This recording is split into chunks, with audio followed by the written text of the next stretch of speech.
Okay, so today we're going to take a look at image forensics using EXIF data.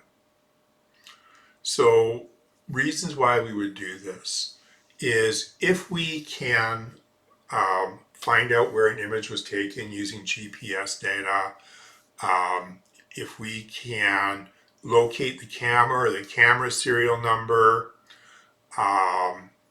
or find other identifiers in an image. So using data that's included in an image, we can actually have a good chance, or at least a possibility, of finding the camera that took the image.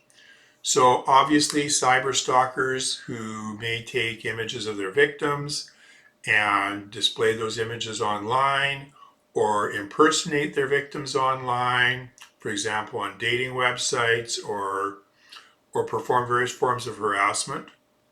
Child exploitation, in particular, we're thinking about child pornography, where somebody may have taken images of children, placed them online, or we may have seized a computer with child images on it.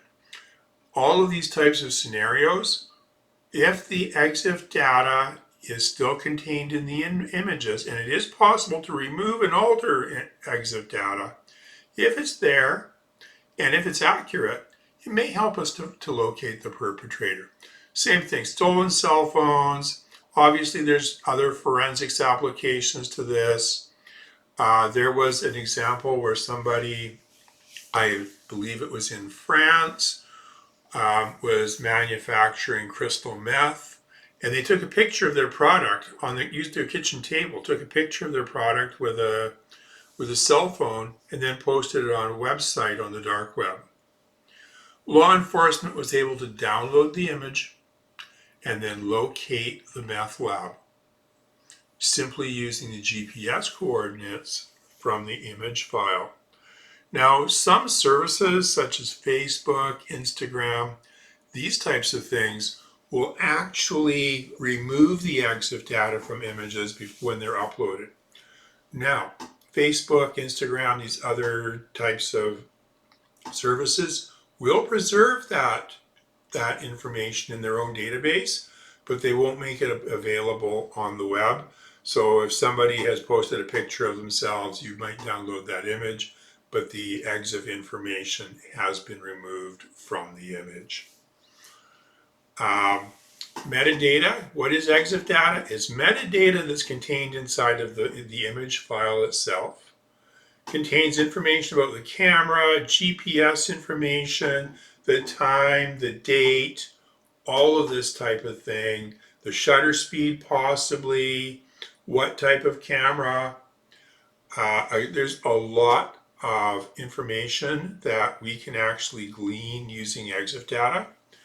So really behooves us as forensic investigators to be able to actually read this and discover it. In the old days, I used to teach this using a hex tool. In other words, either hexadecimal reader or a hexadecimal editor.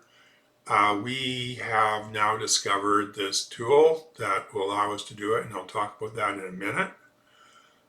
If you're using a hex editor, I did provide you with the information so that you could use your hex editor and actually find the table of data that is holding all of the EXIF information.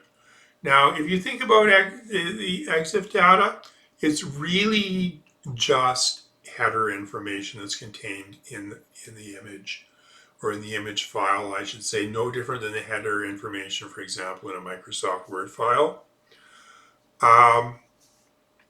So that is one way to do it. Another way is to use software specifically designed for the purpose, which is what we're going to do here. So how does it all work? Not all that difficult. We're going to follow certain steps. We're going to retrieve the EXIF data from the information, or the EXIF information from the image. And then we're going to use Google Maps to locate where the image was taken. So very simple exercise that can be done in a forensics video or a classroom video. So the software we're going to use.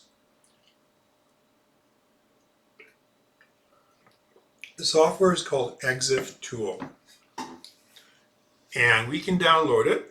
It is a Canadian product, and it's hosted at Queen's University. So I provided the link.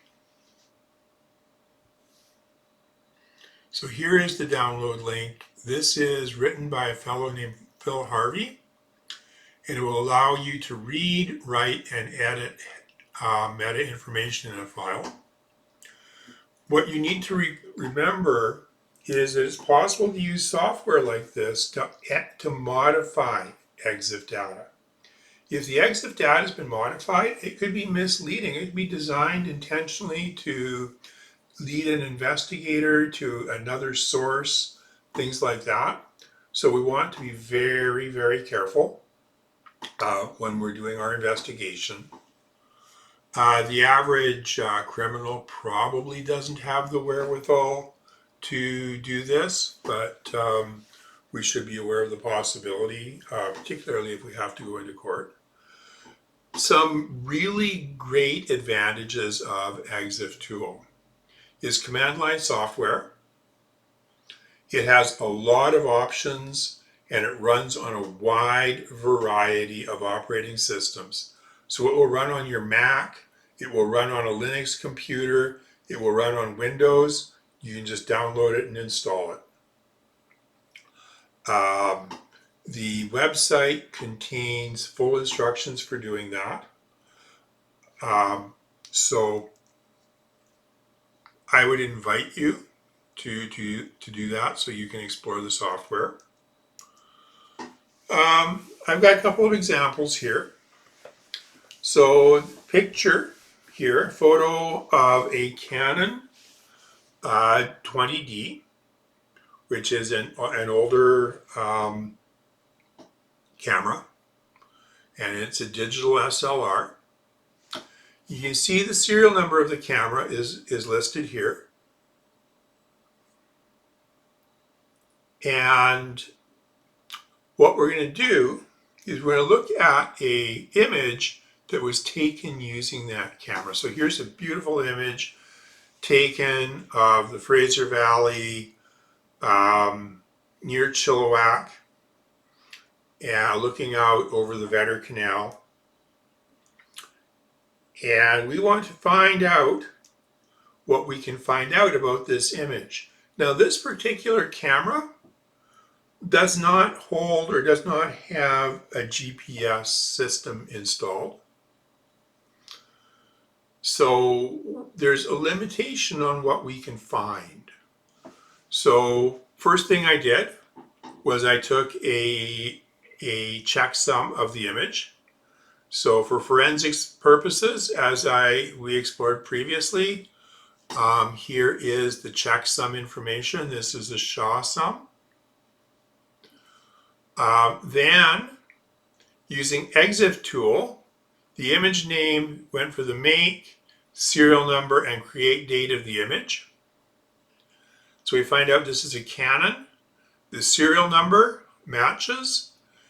And the date that this image was taken was 2007 on the 2nd of August at 7:27 p.m. in the evening.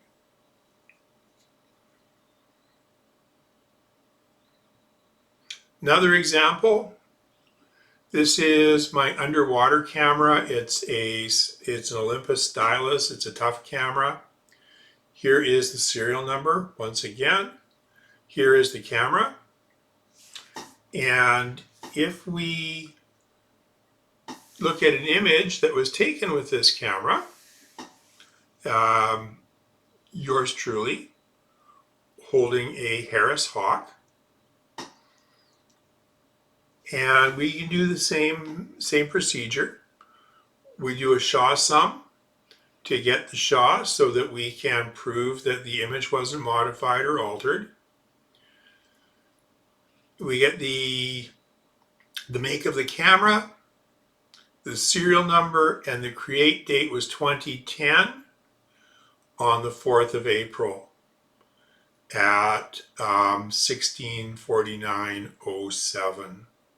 In other words, 4:49 in the afternoon.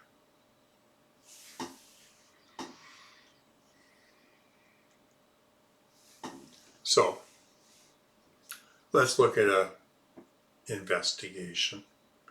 This is our sort of mini investigation, sort of an example.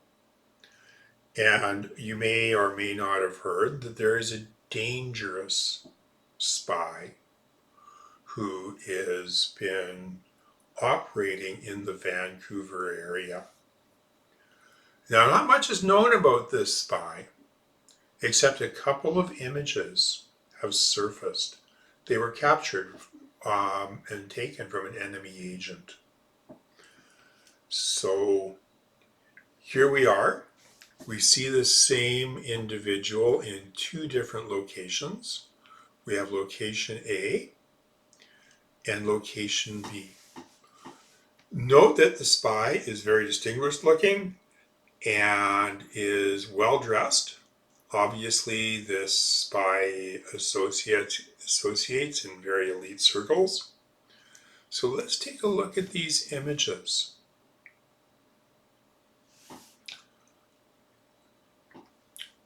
So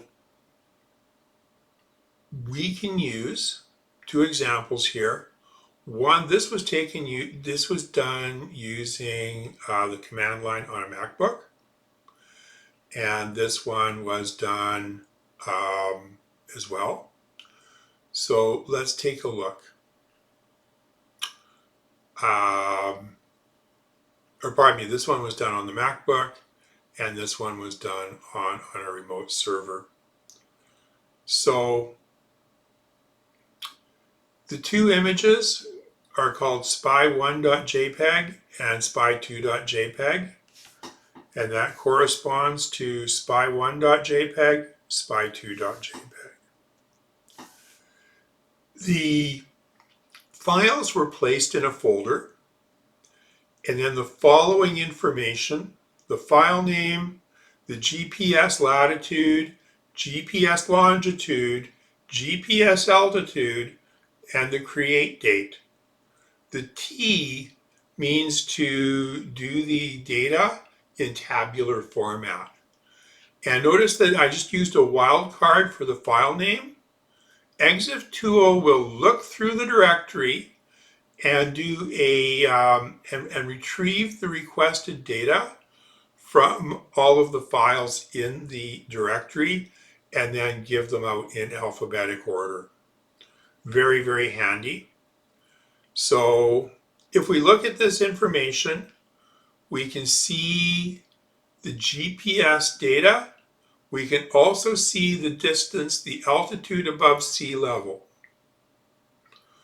So what we notice here is that these images were taken on the 11th month. So that is November of 2013. And that one of them was taken on the 16th. One of them was taken on the 17th. So the first image was taken at 7:47 in the evening. The second image was taken about 5 hours later, and it was taken at 46 minutes past midnight on the 17th. So let's use that information in a Google search. So using Google Maps, and we locate here the location, approximate location of where the first image was taken. you'll need to format your GPS data this way.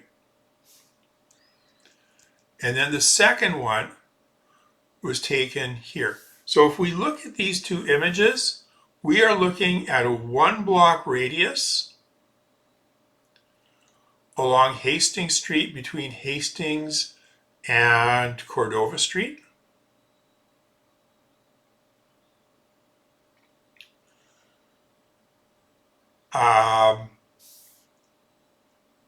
And there's two locations in this area. We have something called the Terminal City Club, and we have something called the Vancouver Club. So if we were to take a look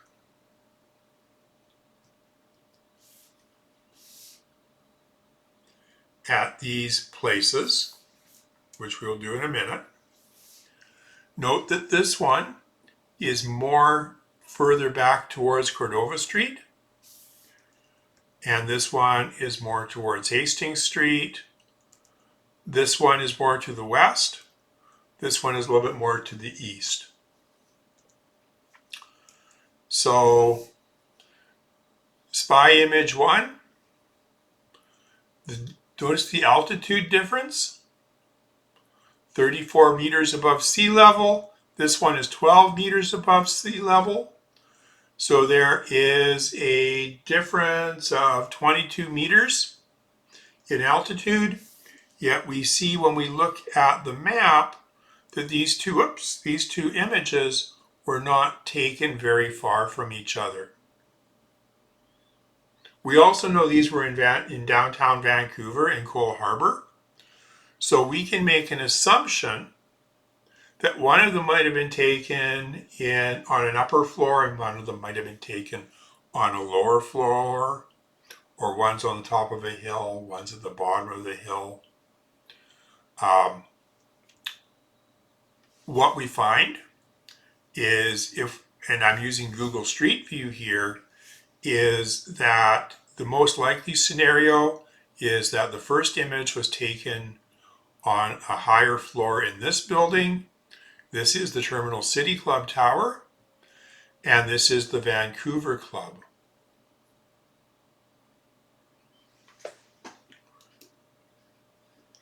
So let's take a look at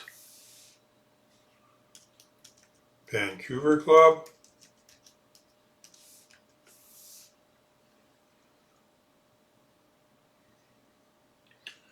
So we look at the Vancouver Club,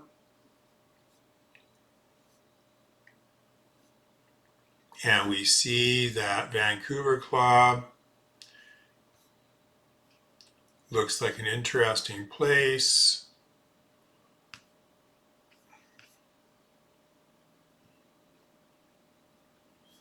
They got a barber shop. What else do they have? Obviously champagne.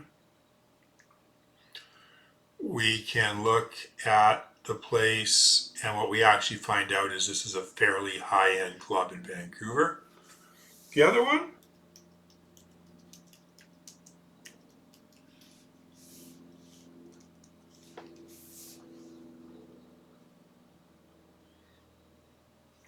So again, we find these are a popular social spot.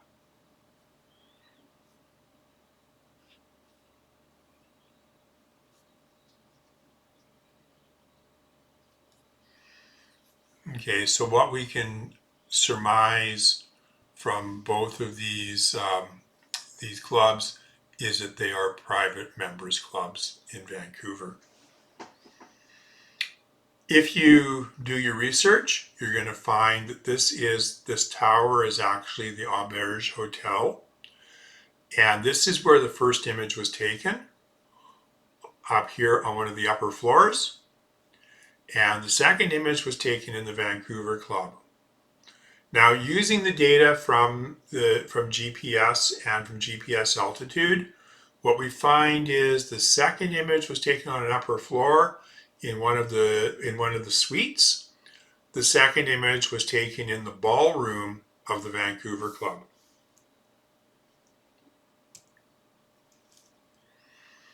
Okay, we can go back. Now we can look at the records from these two places if we have actually got a warrant or we've got legal cause to do so.